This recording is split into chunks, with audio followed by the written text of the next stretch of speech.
안녕하세요. 나무 아카데미입니다. 이번 시간에는 2021년 시행 고1 9월 학평 독서 부분의 장단의 종류와 특성 지문 함께 보도록 하겠습니다. 네, 지금 제시된 지문에는 장단의 종류와 그 특성에 대해서 이야기하고 있는데요. 1문단에서는 먼저 장단이란 무엇인지 그 개념을 설명하고 있고 어떻게 이루어져 있는지를 이야기하고 있습니다. 네, 국악에서 장단이라는 것은 일반적으로 일정한 주기로 소리의 길이와 강약이 규칙적으로 되풀이되는 것을 의미합니다. 이때 이 장단의 기본 단위를 바로 박이라고 하는데요. 박은 음의 길이를 재는 단위라고 할 수 있습니다. 이 박은 기준이 되는 박이 있는데요. 이를 바로 보통박이라고 합니다. 이러한 보통박을 더 작은 단위로 쪼갠 것이 소박이라고 하는데요. 여러 개의 소박이 모여서 바로 이와 같이 하나의 보통박을 이루게 됩니다. 이때 우리 민요장단이나 국거리 장단에서는 3개의 소박으로 이루어진 보통박이 4번 나타나는 3소박 4보통박인데요. 여기 그림을 보시면 쉽게 이해하실 수 있습니다. 3개의 소박, 즉 하나, 둘, 3개가 모여서 하나의 보통박을 이룹니다. 이러한 것이 우리 민요장단에는 총 4개가 나타나자 그래서 이것을 3소박 4보통박이라고 이야기합니다. 네, 이 기본적인 개념 잘 이해하고 넘어가셔야 되겠습니다. 우리 국악연주에서는 이 장단을 맡는 대표적인 악기가 바로 장구입니다. 이때 장단을 맞추기 위해서 장구의 가죽면 있죠? 이것을 치는 것을 바로 점이라고 하는데요. 이때 이 정간보라는 것이 나오는데 이 정간보라는 것은 장구 장단을 바로 표시하는 건데 여기에 이 점을 기보할 때는 점에 해당하는 부호를 사용하고 이것을 얘기합니다. 그리고 악기에서 울려 나오는 특징적인 소리를 입으로 흉내낸 구음을 이 부호 바로 아래에 첨가하게 됩니다. 네, 여러분들 음악 시간에 덩, 기덕, 쿵 이런 얘기 많이 들어보셨죠? 네, 이것을 이렇게 표시하는 것입니다. 자, 그렇다면 구체적으로 장구의 장단에는 어떤 종류가 있고 각각을 어떠한 부호로 나타내는지 함께 보도록 하겠습니다. 장구 장단을 칠 때는 보통 한 손으로 채를 잡아서 채편을 치고 다른 손으로는 북편을 치게 되는데요. 이 장구의 채편과 북편을 동시에 치는 것을 덩이라고 합니다. 네, 정간보에는 이와 같이 표시가 되네요. 이 덩은 우리가 합장단이라고도 하는데요. 보통 음악을 시작할 때 주로 사용하게 된다고 합니다. 자, 그 다음은 덕의 개념인데요. 이 덕은 채편을 한 번만 치는 것을 의미하는데 이때 이 덕의 부호는 이와 같이 나타낸다고 하네요. 자, 그 다음은 기덕입니다. 이 기덕이라는 것은 채편을 칠 때 짧은 꾸밈음을 붙여서 치는 것을 바로 기덕이라고 하는데 이 기덕은 채편을 겹쳐 친다고 해서 겹채라고도 부릅니다.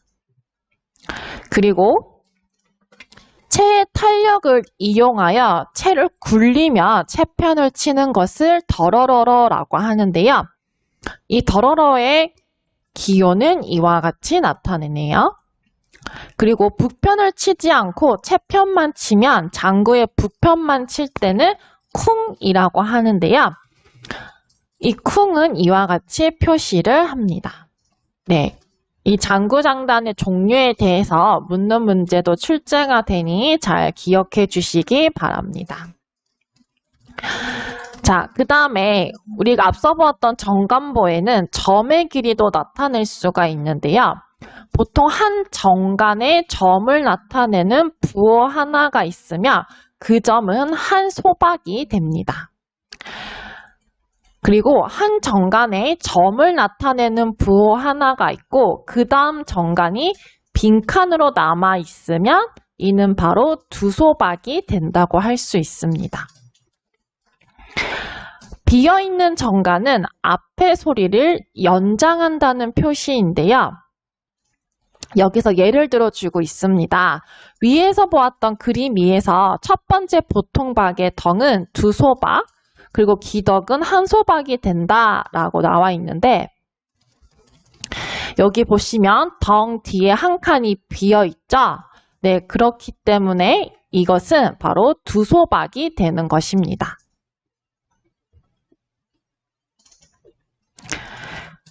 그리고 기덕은 이 한 칸 뒤에 빈칸이 아닌 바로 쿵이 이어지죠? 따라서 이것은 한 소박이 되는 것입니다. 이해가 되셨죠?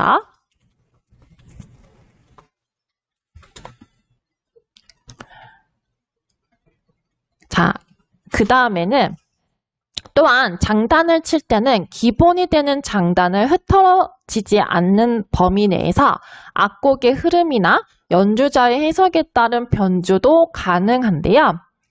예를 들어서 연주자에 따라 기덕을 덕으로 바꾸거나 쿵더러러를 쿵덕쿵으로 바꾸어 변주가 할 수도 있습니다.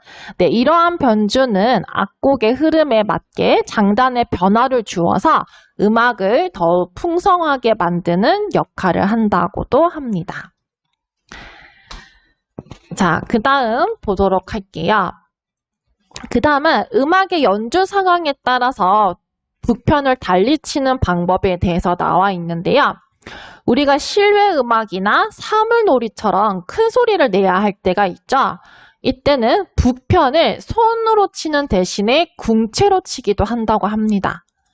또한 채편을 칠 때는 채편 가죽의 중앙 부분인 복판을 치는 것이 일반적이지만 독창 또는 독주의 반주나 실내악 연주처럼 소리를 작게 내어야 할 경우에는 가죽의 가장자리 부분인 변죽을 친다고 합니다. 네, 변죽은 작고 높은 소리가 나는 반면에 복판은 크고 낮은 소리가 나기 때문에 연주 상황에 어울리는 소리가 나도록 치는 것이죠. 네, 이 부분에 대해서도 우리 문제에서 어떠한 기준을 따라서 부편을 치는 방법이 달라지는지 묻는 문제가 나왔으니 잘 기억해 주시기 바랍니다. 마지막으로 장단의 역할에 대해서 알아보도록 하겠습니다. 이 장단이라는 것은 단지 음악의 진행을 시간적으로 안배하는 역할을 하는 것이 아니라 연주자나 창자의 호흡을 조절하면서 음악의 분위기를 이끌어 나가는 역할 또한 하고 있습니다. 따라서 우리가 국악을 깊이 있게 감상하려면 장단을 이해하는 것이 중요하며 이를 통해 우리 음악에 담긴 흥을 더욱더 잘 느끼게 될 수가 있습니다. 네, 이와 같이 이번 지문에서는 장단의 종류와 그리고 그 특성 그리고 역할까지 함께 보았는데요. 그렇게 어려운 지문이 아니었어서 아마 여러분들이 문제 또한 쉽게 잘 풀었으리라 생각이 됩니다. 네, 그러면 문제 함께 풀어보도록 하겠습니다. 윗글에서 답을 찾을 수 있는 질문으로 적절하지 않은 것을 고르는 문제입니다. 1번, 국악 장단의 기본 단위는 무엇인가? 라고 묻고 있는데, 네, 기본 단위는 바로 박으로 구성된다고 했었죠. 2번, 보통박과 소박의 의미는 무엇인가? 네, 박은 음의 길이를 재는 단위였고, 기준이 되는 박을 우리가 보통박이라 하고 이 보통박을 더 작게 쪼갠 박을 바로 소박이라 한다고 했었죠. 그 다음 3번 우리 민요 장단의 구성은 어떻게 이루어져 있는가? 네, 보통 3소박 4보통박으로 구성됩니다. 장구가 국악 연주에서 널리 쓰이게 된 배경은 무엇인가? 네, 이는 제시되어 있지 않았죠? 따라서 답은 4번이 되겠습니다. 5번 장구장단의 종류에는 어떤 것들이 있는가? 네, 산문단에 장단의 종류가 제시되어 있었습니다. 네, 이 이외에도 다양한 기출변형 문제가 있으니 꼭 함께 풀어보시기 바랍니다. 이 모든 자료는 나무 아카데미 홈페이지에서 이용하실 수 있습니다.